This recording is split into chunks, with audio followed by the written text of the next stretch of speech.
तर हा फळतमूर्ख काय करतो, त्याला आपले अवगुण काय आहे, उचित काय आहे, अनुचित काय आहे हे त्याला यथार्थ निर्णय देणारी बुद्धी त्याच्याकडे उचित आणि अनुचित आपल्याला सगळं माहिती आहे ते बरोबर काय आहे, योग्य काय आहे, अयोग्य काय आहे याचा निर्णय ही बुद्धी घेत असते. बरं का, निर्णयात्मक बुद्धी आपण म्हणतो, निर्णय ही बुद्धी घेत असते, पण त्यांची निर्णय घेण्याची क्षमता त्याच्याकडे नसते आचरण्यास.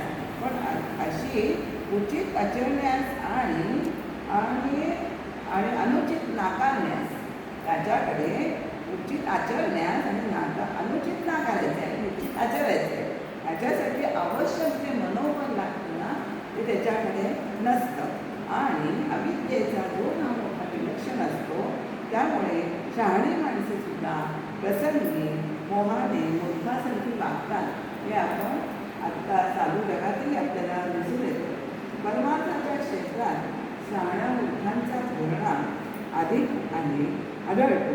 अशा पडतमूर्खाचे वर्णन समर्थांनी या समासामध्ये आपल्याला केलेले आढळते. पडतमूर्ख काय करतो, आता लोकांना तो ब्रह्मज्ञान, त्याला ब्रह्मज्ञान असतं का, ब्रह्मज्ञान असतं, सांगण्याची बुद्धी असते, हातोटी असते, उत्तम प्रकारे ज्ञान असलं तरी सांगण्याची हातोटी ही त्याच्याजवळ असते. पण तो काय करतो की एखाद्या प्रसंग, वाईट प्रसंग आला तर त्याला उत्तम तऱ्हेने समजावतो आणि पण तोच प्रसंग जर त्याच्या उदरला तर तो काय करतो, स्वार्थापायी तो उलट वाटतो. त्याला फरक नको म्हणतात. आता उदाहरणार्थ बघा, एखाद्या घरातील एखादी व्यक्ती निवर्तनीय असेल तर तो त्याला उत्तम प्रकारे समजावतो की मृत्यू कसा हाताळायचा वगैरे सगळं सांगतो होता. पण जेव्हा त्यांच्याच घरातील एखाद्या व्यक्तीचा मृत्यू होतो तर तो अत्यंत त्याला शोकाकुल होतो. त्यामुळे त्याला माहिती असतं की शोकाकुल होणारी बरोबर नाही, पण तो त्याच्याकडे माहिती असतं पण तो त्या क्षणाला तो विपरीत वागतो, लोकांना सांगतो, पण आपण फरक आपल्या वेळेला की तो अत्यंत उलट वागतो, विपरीत वागत असतो. त्यामुळे काय होतं की असं वागणारा जोडणा तो परत मूर्ख असं समजताना म्हटलेलं आहे. मूर्खासारखे वागतात त्याचं वर्णन आपल्याला शहाणे असून होतं. शहाणे आहे, त्याला बुद्धी आहे, फक्त अनुचित काय आपण त्याच्यामध्ये समुचित काय आणि अनुचित काय नाकारण्याची बुद्धी त्याच्याकडे नसते, मनोबल नसतं. त्यामुळे काय होतं, त्याला सगळं कळत असतं पण त्या काय होतं पण वळत नाही. आणि का वळत नाही हेच त्याला कळत नाही. अशी त्याची पडतमूर्खाची अवस्था असते. वळत असतं पण वळत नाही आणि का वळत नाही हे त्याला कळत नाही. अशी त्या पडतमूर्खाची अवस्था असते. त्याला सगळे ठाऊक असते पण जाणून बुजून काय करतो, विपरीत वर्तन करत असतो. कळत असतं पण जाणून बुजून मुद्दाम आपण म्हणतो की नाही, मुद्दाम तो विपरीत वर्तन करत असतो. हेतुता त्याला श्रेयस आणि प्रेयस, जे अंतिम हिताचं असतं ते श्रेयस असतं आणि प्रेयस ते आत्ताचं तात्पुरतं नाही, ते त्याला प्रेयस करायचं. तर तो हेतुता काय करतो, श्रेयस आहे त्याचा त्याग करतो आणि प्रेयसाचा स्वीकार करत असतो. त्यामुळे होतं काय की त्याला त्याचं ज्ञान असतं ना ते खरं म्हणलं तर फुकट जातं. आपल्याला ओवी नंबर 3 मध्ये समर्थांनी काय म्हटलेलं आहे बघा बघा, बहुश्रुता आणि व्युत्पन्न प्रांजळ बोले तत्व ब्रह्मज्ञान दुराशा आणि दिव्यज्ञान जरी तो एक श्रीराम. तो काय करतो, ज्ञानी असल्यामुळे शास्त्राचे विविध आधार घेऊन बरं का, ज्ञानी येतो त्याला शास्त्राचा त्याने अभ्यास केलेला आहे, शास्त्राचे विविध आधार देऊन लोकांना चांगले समजावून सांगतो. पण तीच गोष्ट आचरणात आणण्याची वेळ आली की तो विपरीत परिणाम करतो. आपण अशी उदाहरण बघितलं ते की त्यावर काय होतं, त्याच्यामुळे शोकभंग होऊन गेल्यानंतर त्याला काय होतं की त्यावेळेस विपरीत वर्तन करतो. हे विपरीत वर्तन हेच पडतमूर्खाचं लक्षण आहे की त्याला सगळं माहिती असतं. मग पुढच्या वर्षाचं काय म्हणतात, आपण एकदम ज्ञाते पुढे सगळं शब्द ठेवणे प्राणी मात्रांचे तो आपल्याला तो जाणता असतो. त्यामुळे त्या ज्ञानीपणामुळे तो सगळ्यांना नावं ठेवत असतो. सगळ्यांचा ते दोष उणीवा हा बघण्याचा त्याचा स्वभाव असतो. त्याला नावं ठेवायचे, त्यांचं तर गुण आहे त्याच्याला बरोबर मनवावर बोट म्हटलं ना, बरोबर मनवावर बोट ठेवत असतो. प्राणी मात्रांचं पण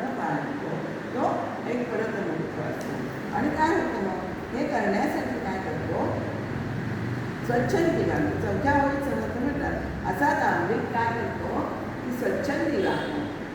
ब्रह्मज्ञानी हा मुक्त असतो असं म्हणतात, पण मुक्त म्हणजे स्वैर नाही, हा स्वैराचार करत असतो.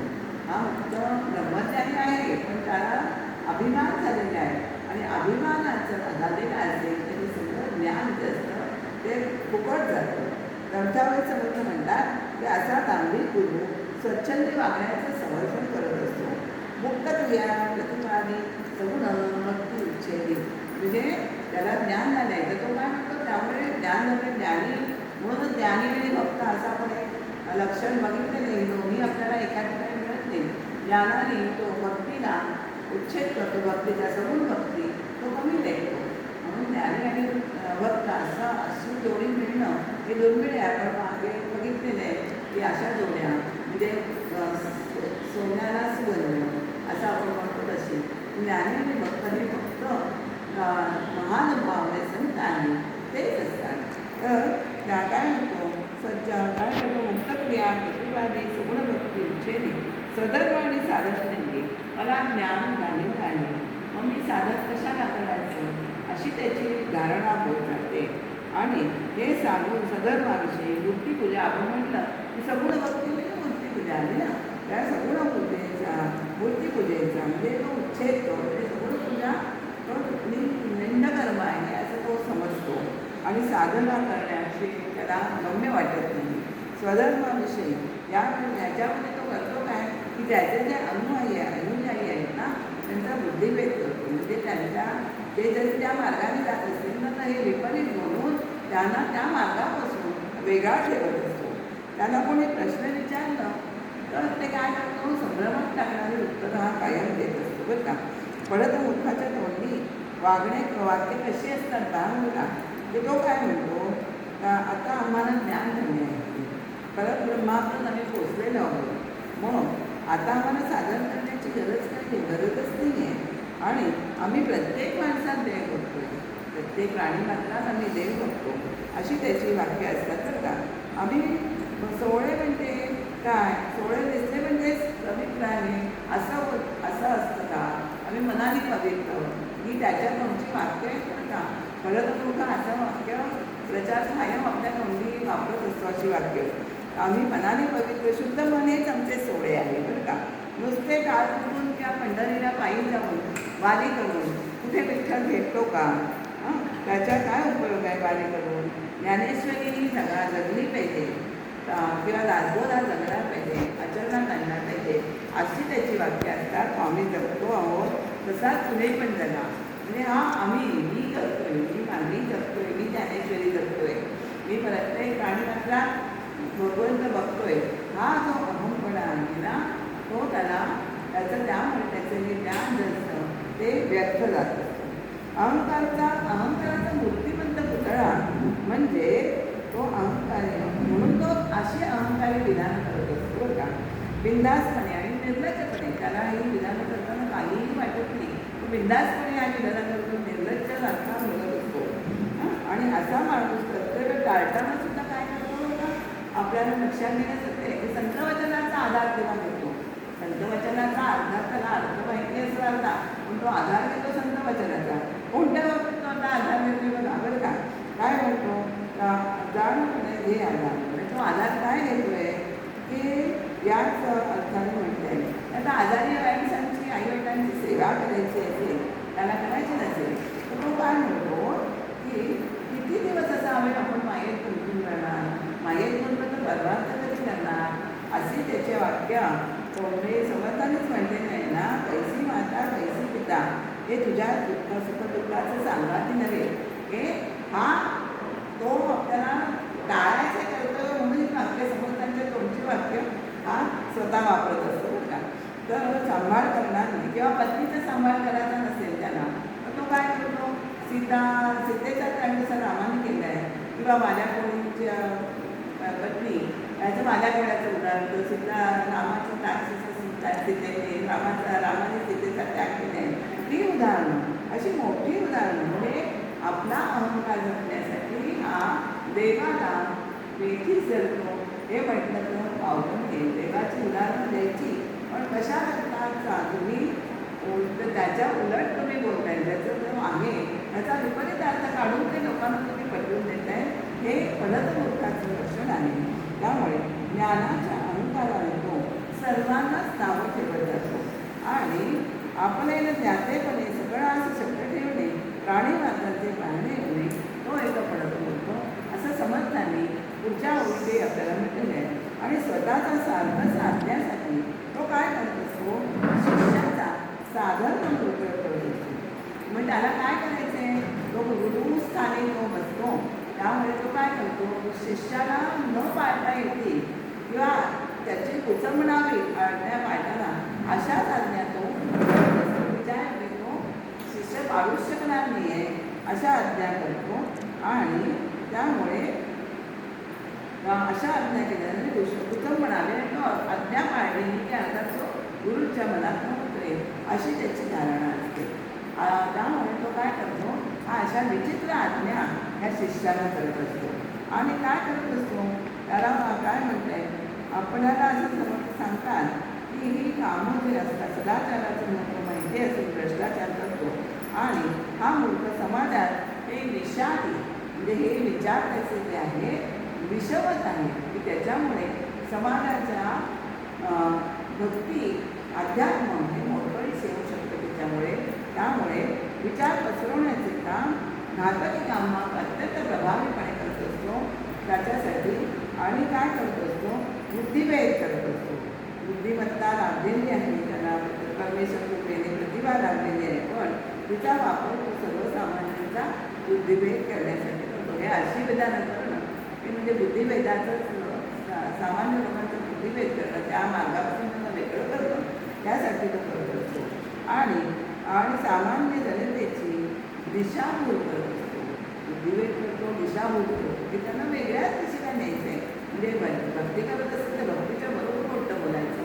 सगुण भक्ती उच्छादावी असतं आपण म्हणते ना, तर सगुण भक्तीला उच्छेद त्याचा करतो असं वागणं म्हणजे पलतमूर्खाचं लक्षण आहे त्यांचे. आणि काय होतं, आणि दुर्गुणांना, अध्यात्मिक दोषांना आणि दुर्गुणांना तो तत्त्वज्ञानाचा मुलामा येतो. आपण आता ही 2-4 उदाहरणं बघितली. तत्त्वज्ञानाचा वेगळ्या अर्थाने त्यांचा उपयोग करतो आणि आपला दोषांना मुलामा मिळतो आणि त्या दोषांना समाजामध्ये प्रतिष्ठा मिळवून देतो. आणि त्यांची मने दुर्बळी असतात ना, समाजात सगळीच मनके, लोकांची मनके स्ट्रॉंग म्हणजे बळकट नसतात, दुबळी असतात.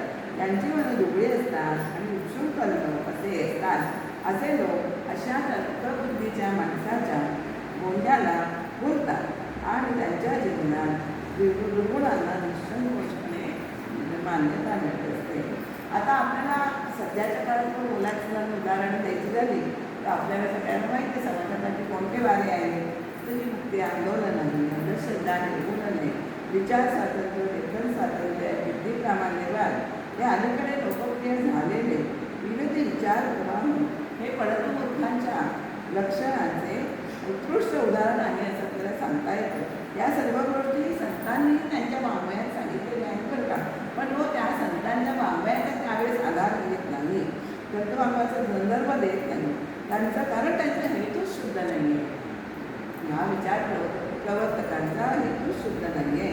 अहंकार, वैयक्तिक स्वार्थ आणि वासनेचा धुमाकूळ त्यांच्या जीवनात आपल्याला आढळत असल्यामुळे समाजाविषयी त्यांना जी संतांना कळव असते ना, ती त्यांच्या वाङ्मयात आपल्याला कळून येते, पण त्यांच्या मनामध्ये समाजाविषयी विचार प्रवर्तकांच्या मनामध्ये समाजाविषयी बिलकुल कळव नसते. अशा विचार प्रवर्तकांकडे ही कळव बिलकुल आढळत नाही. असो, आत्ताचा सध्या विषय आहे म्हणून मी त्याच्यात थोडीशी उदाहरणं घातली.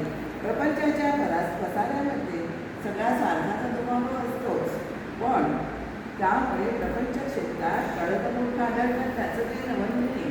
पण परमार्थ क्षेत्रामध्ये सुद्धा पलतमूर्ख सुसवते दिसतो.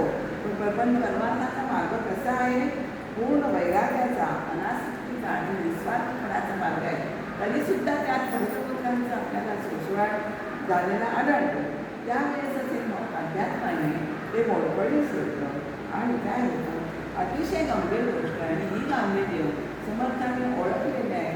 आणि त्यासाठीच ही पलतमूर्ख नावाचा समास हा समर्थांनी दिलेला आहे की काय आपण झोपलेल्याला जागं करता येत पण झोपेचं सोंग घेतलेलं आहे, त्याला उठासच नाही आहे, त्याला आपण जागा कसं करणार? त्यामुळे तेव्हा जे शहाणे असून मूर्खासारखं वर्तन करतात ना, त्यांना परत मूर्ख म्हणतात. हे आपण या समासावरून लक्षात घ्यायचं आहे. या परत मूर्खावर काय असतं? परमेश्वराचा परिपूर्ण अंमल या पडत मूर्खाच्या जीवनात असतो. त्यामुळे समाजातील सामान्य माणसाच्या रजोगुणाचं आपण लक्षात बघितलं आहे की त्याला समाजात वावरायला आवडतं, समाजातील नेते पण त्याला स्वीकारायला आवडतं. हे रजोगुणाचं लक्षण आहे. तर माणसांवर त्याची छाप पाडायला, समाजातील सामान्य माणसाला छाप पाडण्याचं त्याच्याकडे काय म्हणतो स्किल, म्हणजे त्याच्याकडे कौशल्य असतं. त्यामुळे होतं काय, समाजातील एका विशिष्ट समुदायाचे किंवा गटाचे नेतेपण हे त्याच्याकडे येत असते आणि समाजातील त्या लोकांचा तो गट असतो, तो स्वतः चिंतन न करता या पडतमूर्खाच्या सगळी मते बरोबरच आहे असं धरून तो पडतमूर्ख समाजातील लोक वागत असतात. आणि पारमार्थिक क्षेत्रात असा गुरुमध्ये जेव्हा असतो पडतमूर्ख, तेव्हा तो स्वतः तर नाचतोच, पण स्वतःबरोबरच इतरांनाही नाचतो. पडतमूर्ख आणि मूर्ख याच्यापर्यंत अजून एक छान परत सांगितलं समजताना, पण मूर्ख हा एखाद्या नौका आपण गोडी म्हणतो ना, पडा, त्याच्याप्रमाणे आहे. तो बुडला तर मग ते 4-2 लोकांचं नुकसान होईल. पण हा पडतमूर्ख आहे ना, तो जहाजासारखा आहे, गलगतासारखा आहे. ते जर बुडलं तर त्याच्यामध्ये जीवितहानी किंवा लोकांच्या याची ज्ञानाची हानी, वित्तहानी आणि जीवितहानी प्रचंड मोठ्या प्रमाणात होत असते. हा मूर्ख आणि पडतमूर्खांचा फरक आहे. म्हणजे पडतमूर्ख आपल्याबरोबर भरपूर, आता आपण बघितलं की त्याचा असा विशिष्ट लोकांचा गट त्याचं तो नेतृत्व करतो, त्याच्याबरोबर त्यांनाही तो बोलवून टाकतो. अशा माणसाच्या बोलण्यात आणि वागण्यात हा प्रचंड तफावत असते. त्यामुळे आपल्याला अशी तफावत असलेली माणसं ही मूर्ख आहे, ते बोले तेचा चाले त्याची बंधावे पावले. आपल्याला संतजनांनी सांगितले करावे, म्हणजे चाले म्हणजे तो कसा वागतो, बोले तेचा चाले बोलल्यासारखा वागणार, त्याला बंधावी पावले, त्याची बंधायची पावलं. पण हा बोलतो एक आणि करतो एक दुसरं, असं तो पडतमूर्ख आहे असं समजण्याने आपल्याला त्याच्यातून आपल्याला सांगितलेले आहे. आणि पुढे काय समजतं म्हणतात, ओवी 14च्या पुढे आपल्याला 7 ते 14 मध्ये हे आपल्याला समजताना सांगितलेले आहे की तो समुद्र भक्ती उच्चेली वगैरे असं हे उदाहरणं आपल्याला समजताना इथे दिलेली आहे 3 मध्ये. नंतर त्याच्यामध्ये 14 पासून त्यांनी काय सांगितलेले आहे, कामवासना, पैसा आणि लौकिक यांच्या अधीन होऊन तो भगवंताला विसरतो, तो पडतमूर्ख आहे. या तिन्ही समजताना या समासात उदाहरण दिलेले 14व्या ओळीपासून आपल्याला त्यांचं उदाहरण दिलेले आहे. आणि आता अजून एक आतापर्यंत ग्रंथ वाचतोय म्हणून की त्यांनी असंही सांगितलं आहे, समूळ ग्रंथ मांडल्या विणं उवाच ते दूषण. समूळ ग्रंथ पाहिल्याशिवाय त्याला जर उगीचच नावं ठेवली आणि गुण सांगता आहे अवगुण, तो एक पडतो. गुण सांगताना त्याचे गुण न सांगता अवगुणच सांगतो, तो एक पडतमूर्ख आहे. ग्रंथ वाचल्याशिवाय आपण त्या ग्रंथावर टीका टिप्पणी करणं हा पडतमूर्खाचं लक्षण आहे असं समर्थांनी सांगितलं आहे. आणि काय होतं त्याच्यामुळे, काय होतं, त्याला क्रोध आवडत नाही. त्यांच्या क्रियाशब्दासंदर्भ क्रिया आणि बोलणं आणि क्रिया याच्यामध्ये खूप फरक असतो. त्यामुळे हे पडतमूर्खाचे सगळी लक्षणं समर्थांनी या ओळीमध्ये सांगितलेली आहे. अभ्यासाने गुणे सरळ सकळ विद्या आणि धनासनी गुरु देणे, तो एक पडतमूर्ख. आता काय होतं पुढे बघा, त्यांनी इथे हस्तबांधीचे गुण या पडतमूर्खाला काय सांगितलं. आता त्यांनी उदाहरण असं दिलेलं आहे, हत्तीला एक ऊर्णतंतू, हत्तीला एखाद्या कोळ्याच्या दोऱ्याने धागा, कोळ्याचा दोघा धागा किती नाजूक असतो, त्या एवढ्या मोठ्या हत्तीला बांधण्याचं कपडे बांधता येईल का? आता ते येणारच नाही. त्यामुळे ते जसं व्यर्थ जातं ना, आपल्याला त्यांनी समर्थन यावं उदाहरण. हस्तबांधीचे ऊर्णतंतू. ऊर्णतंतू म्हणजे काय आहे, ऊर्णतंतूमध्ये त्यांनी काय सांगितलेलं आहे की तो किडा आहे, कोळी आहे. हस्तबांधीचे ऊर्णतंतू, त्यामुळे काय सांगितलेले आहे, आपण नाभिद्वार बांधणं हे अजिबात शक्य होणार नाही. पूर्ण नाभी नावाचा किडा आहे. आपल्याला किड्याचं नाव पण मला माहिती होतं, पण हा अभ्यास केल्यामुळे कळलं. पूर्ण नाभी नावाचा किडा हा भेंडीतील जाळ्याच्या बारीक दोराने बांधण्याचा विचार हत्तीला कसा करणं, हत्तीला बांधायचा त्याकडे हा विचार कसा निरर्थक आहे ना तसा, किंवा त्याच्यामध्ये अजून त्यांनी एक उदाहरण दिले आहे. लोभे कृत्य अवघड करायचे. कमळात फुगा गुंतून पडतो, लोभामुळे सुगंधाच्या लोभाने गुंतून पडतो, त्यामध्ये त्याला मृत्यू येतो. तसं मृत्यू करून जातो. त्याप्रमाणे परमार्थ साधण्याचे सामर्थ्य त्याच्या अंगी आहे, पण तो परमार्थ फुकट गुंतून राहतो. तो एक मदत होईल असं समर्थन आपल्याला म्हणलेलं आहे. सामर्थ्य आहे परमार्थ करण्याचे, पण प्रपंचातच गुंतून पडलेला आहे. हा विचार आपण असे म्हणतो तसं माझा प्रपंच या अभिमानात तन्मन धनाने हा परमार्थ साधण्याचा अंगी सामर्थ्य असून सुद्धा प्रपंचामध्ये तन्मन धनाने कष्ट करून माया काळात जो गुंतून राहतो तो परत गुंतून पडून राहतो, मूर्ख आहे. असे अनेक 1 ते 39 ही सगळी पडत मूर्खाची लक्षणं आहे. एवढं सांगायला गेलं तर आपल्याला आपल्या वेळ पुरणार नाही. आपण तरी त्यातली खूप सांगण्याचा प्रयत्न करते. पण हे पडत मूर्खाची लक्षणं ही आपण बघायचे. तर काय होतं, तर त्यांनी पुढे आपल्याला सांगितलेलं आहे की कामवासना. कामवासना म्हणजे तो स्त्रीमध्ये गुंतून पडला किंवा पैसा, द्रव्य, लोकेशना, दारेशना, वित्तेशना ही सगळी त्याला गुंतवून ठेवते. ज्ञान असलं तरी त्याच्यानंतर गुंततो, अभिमानात गुंततो आणि विपरीत वर्तन करतो. ही उदाहरणं समर्थांनी विचार केलेले आहे. त्याच्यामध्ये काय केलेले, स्त्रियांचा संगधनी, स्त्रियांचं निरूपण करेल, निंद्य वस्तू निरूपण, स्त्रियांचा संघ त्याला आवडतो किंवा स्त्रियांनाच निरूपण सांगायचं. आपण बघतो की स्त्रियांना निरूपण सांगायचं किंवा स्त्रियांच्या अवयवांचं वर्णन करायचं निरूपणात, बरं का. हां, तर काय होतं त्यामुळे तो आणि काय होतं तेच झाल्याचे सांडून या श्रीपती तरी जो धनस्तुती किंवा श्रीपतीला म्हणजे भगवंताची स्तुती करायची सोडून जो इतरांची स्तुती करतो किंवा भेटेल त्याची स्तुती करतो तोही पडत मूर्ख आहे असं समर्थांनी आपल्याला इथे सांगितलेले आहे. आणि काय होतं, वर्णी स्त्रियांचे अवयव असे म्हणतात ना की स्त्रियांच्या अवयवांचं वर्णन करणं किंवा नाटके करून हावभाव करणं असं. नंतर देवा विसरे जो मानव तो देवाला विसरून जातो. या सगळ्यामध्ये निरूपण करायचं, पण आता या अशा गोष्टींचं विवरण केलं आहे सर्वांनी की त्याच्यामध्ये आपल्याला देवाचं आहे तर त्यात काहीच नाही आहे. स्त्रियांचंच वर्णन करायचे, स्त्रियांच्या अवयवांचे अनुभव करायचे, तर ह्याच्यामध्ये देवाचा विसर पडणे साहजिकच आहे. आणि देवाला विसरे तो मानव तो एक पडतो. देवाला विसरणं या सगळ्या गोष्टींमध्ये देवाला विसरणं हा म्हणजे पडत मूर्खाचंच आपल्याला लक्षण सांगितलेलं आहे समर्थांनी.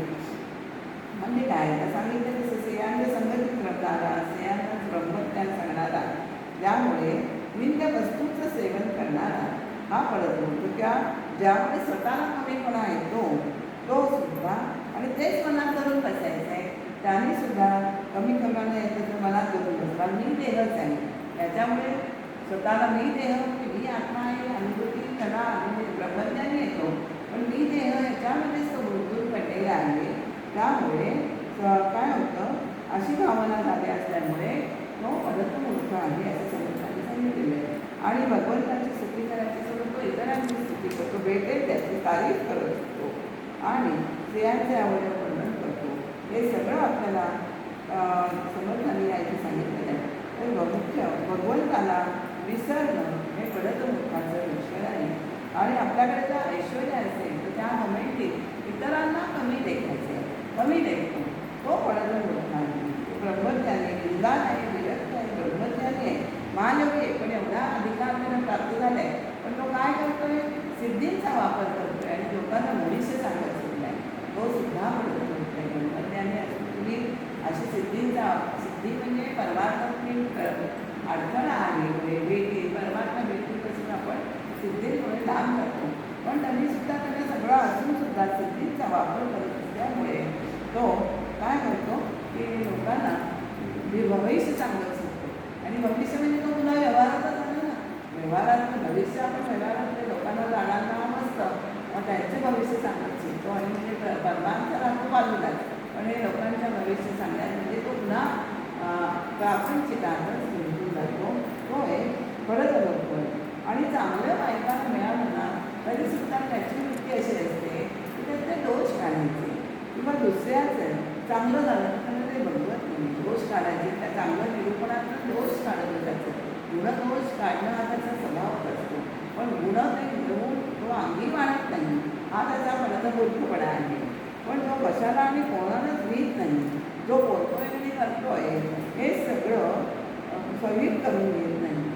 बोलतोय आणि करतोय आणि आपले स्वहित करून घेणं जे आपण ध्येय आहे परमार्थ प्राप्तीचं तो करून साधून घेत नाही, तो पडत मूर्ख आहे असं समर्थ म्हणतात.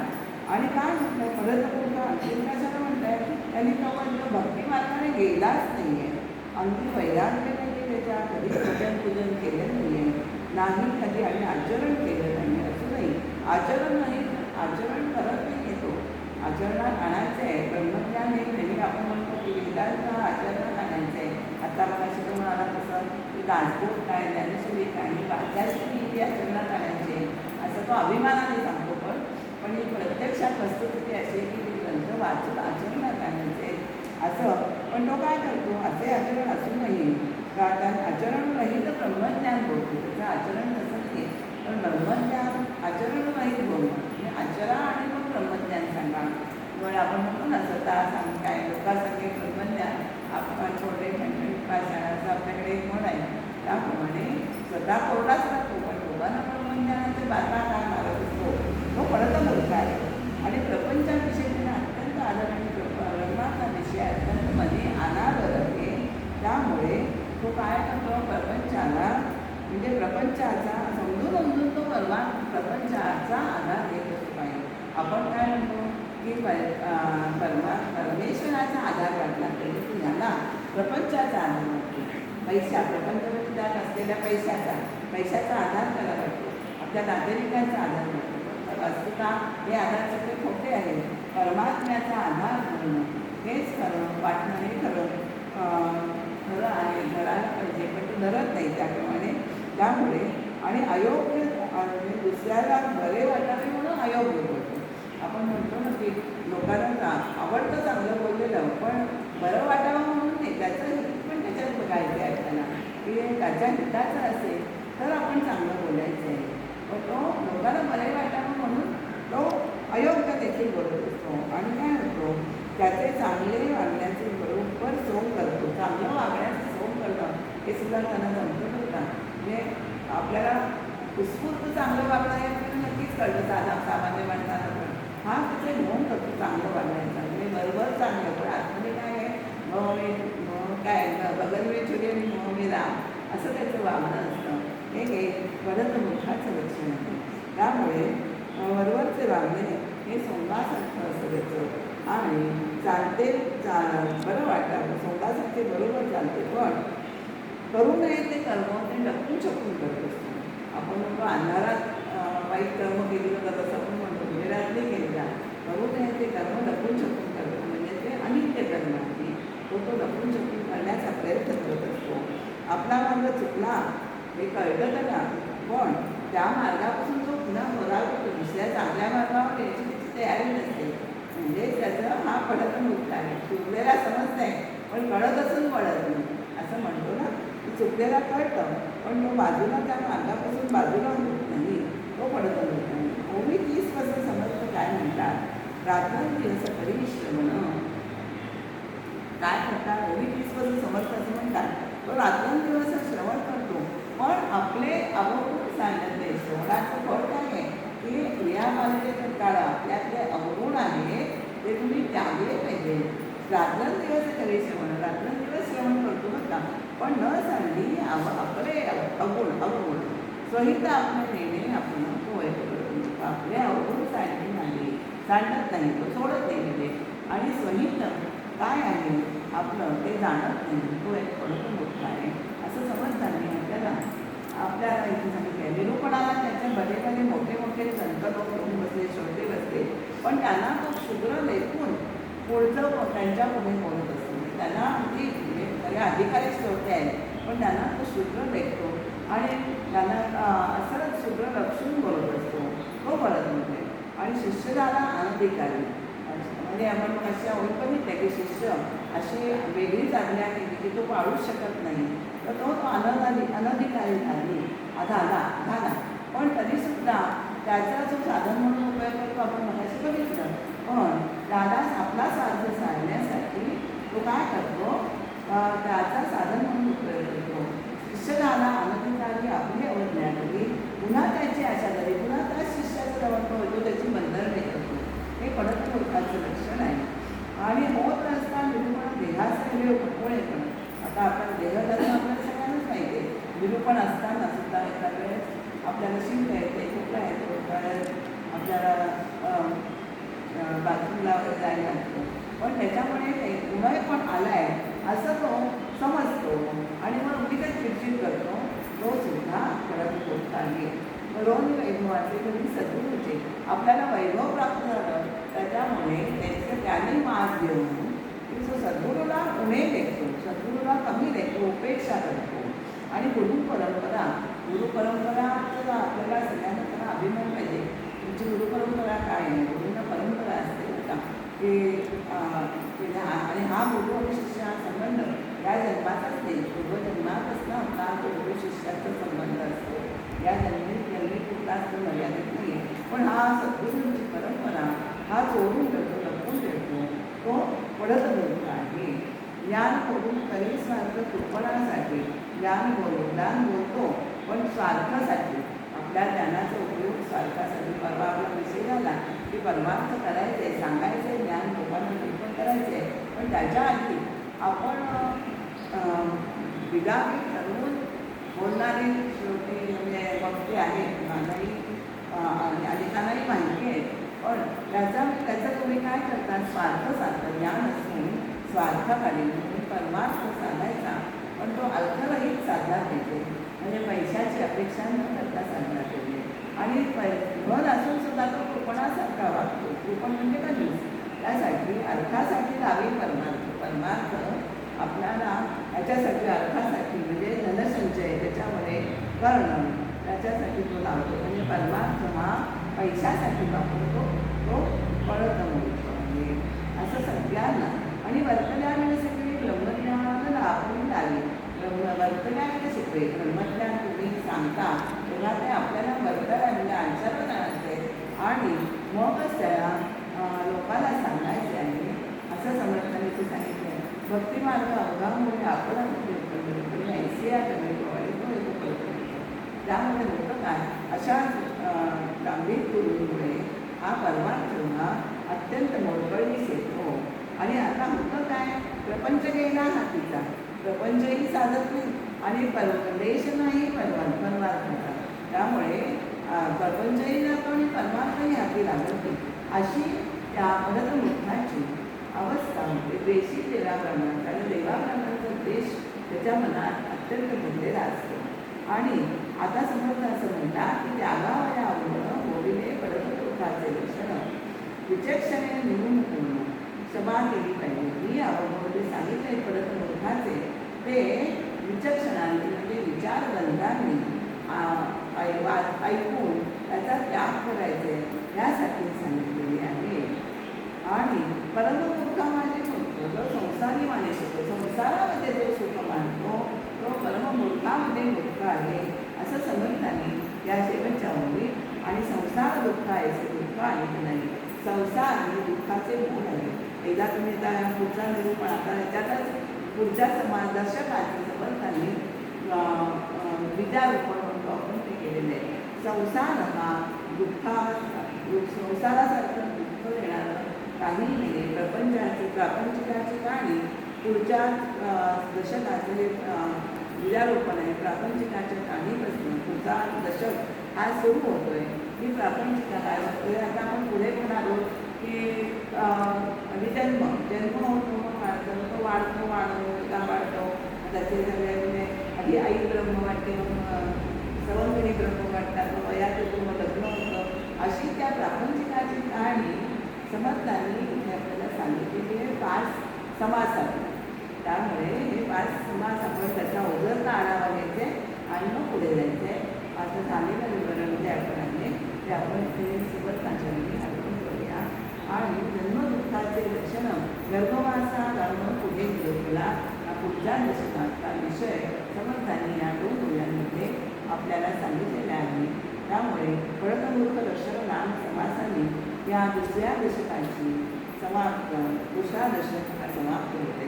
आता आपण पहिला दशक दुसरा म्हणजे त्यातलं पंचपुष्टातलं नित्यानित्य विवेक यातलं आपण नित्य जे आहे म्हणजे परब्रह्म शाश्वत जे आहे त्या परब्रह्माचे धोरण आपण पहिल्या दशकात समर्थाने केलेलं पाहिलं.